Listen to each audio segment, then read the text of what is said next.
Gay is haram? It's haram. Because why is haram? I am not one big Muslim, but it's haram. Why? Because it's damaging the mind. Fans come with rainbow flags. All we ask is for people to be respectful of the culture. But open homosexuality is not allowed, is it? What do you mean? What's open Here homosexuality? in a homosexual couple married in the UK or in the United States was to come here to Qatar, then what? They can come here to Qatar.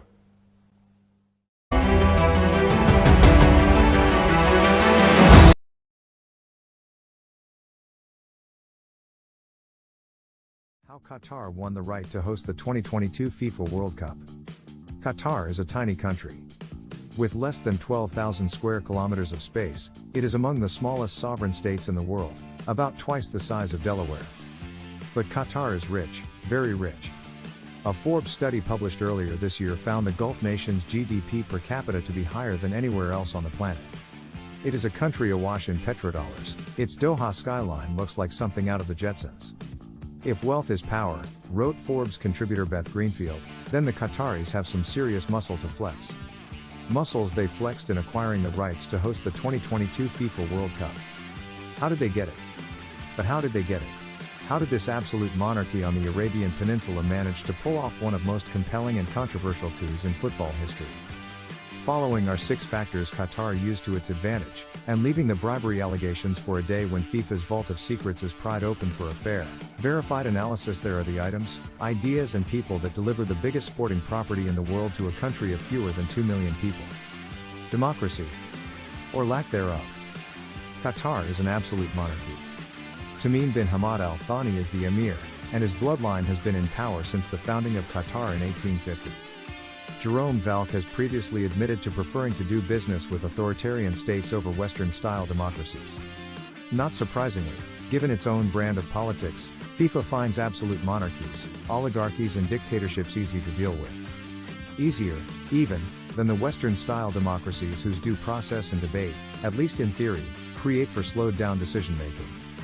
In April, Jerome Valk, FIFA's Secretary General, plainly admitted his preference for dealing with countries like Qatar and Russia, which will be hosting the 2018 event. I will say something which is crazy, but less democracy is sometimes better for organizing a World Cup, he said.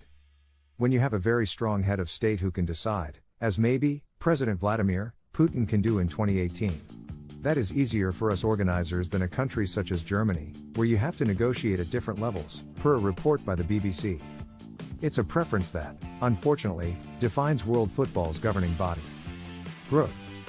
A World Cup in England, the Low Countries or on the Iberian Peninsula would not have grown football as a sport.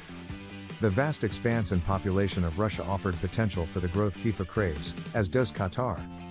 This is a World Cup for the entire region, and the bid was packaged as such. Africa. In early 2010, some months before the 2018 and 2022 World Cup tournaments were awarded, the Confederation of African Football, CAF, held its annual general meeting in Libya. Knowing the CAF was strapped for cash, Qatar put up the money for the event. They sponsored the Congress. And in return, they were allowed to present their World Cup bid to the delegates with a vote on FIFA's executive committee. As Simon Cooper wrote for AskMen.com the following November, a disgruntled lobbyist from another bidding country sent out an email saying, as far as memory goes, it is the very first time that a Congress excludes 99% of bidding nations from being present, and at the same time offers its forum to only one nation. When the executive committee convened to vote on the World Cup hosts, it's more than likely the Africans came through for Qatar. Mohammed bin Hamad. In July 2011, Mohammed bin Hamad, a Qatari, was banned from football for life following a corruption investigation conducted by FIFA's Ethics Committee. A year later, the ban was annulled. A former president of the Asian Football Confederation, AFC, the confederation of which Qatar is a member, he also, at least for a time, intended to run for FIFA president, an election campaign that would have put him up against Sepp Blatter.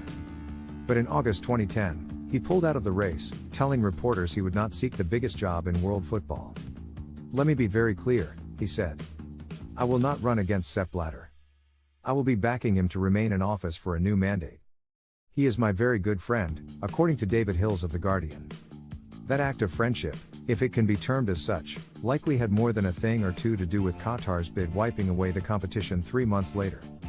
After all, the office of the FIFA president is the most powerful lobbying organization in football, and while it can't be proven, it seems Blatter may have repaid bin Hammond's gesture by advocating for a Qatar World Cup to the executive committee. Politics. The United States, South Korea, Japan, and Australia, as well as England in its 2018 bid, simply didn't play them, at least not as well as Qatar. As Cooper wrote at the time, lobbying wins World Cups. And while everyone lobbied the executive committee members, no one did so to Qatar's extent. Obviously, lobbying can take many different forms. It can look like a trip, a dinner, a swanky hotel, an infrastructure project, those things that are legal, even though they are quite clearly meant to steer influence. This is where it comes back to our first factor, the absence of Western-style democracy. While the likes of England, Australia and the United States might have had some ethical qualms about the gray area between gift and bribe, Russia and Qatar had no such hang-ups. Furthermore, they didn't insult the voting process, even though it deserved to be insulted, by alleging bribes and general corruption. They did not release panorama documentaries claiming a closet full of dirty secrets at FIFA headquarters. They played FIFA's game by FIFA's rules. Money. And now we come full circle. We don't know exactly how much money Qatar spent on their 2022 World Cup bid, but The Guardian estimates the amount to have been slightly less than $200 million in public funds. Any private money that was spent is simply untraceable. Australia, by comparison, spent just $42.7 million on its bid. The United States spent less than $5 million. England, in its 2018 bid, allocated $24 million to the process, an amount that was widely decried for being excessive. Disappointed Australians watched the 2022 World Cup rights presentation from Sydney. And it might have been, but it was far too little to secure a World Cup. In the glamorous circles of the executive committee, parsimony and thrift are uncomfortably out of place. They get nothing done whatsoever. Their practitioners are viewed as insulting, and their proposals are ultimately disregarded. What's fascinating about Qatar's successful bid is just how resounding its victory was.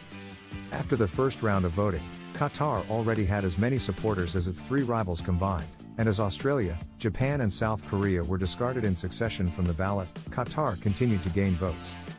In the end, the United States was defeated, 14-8.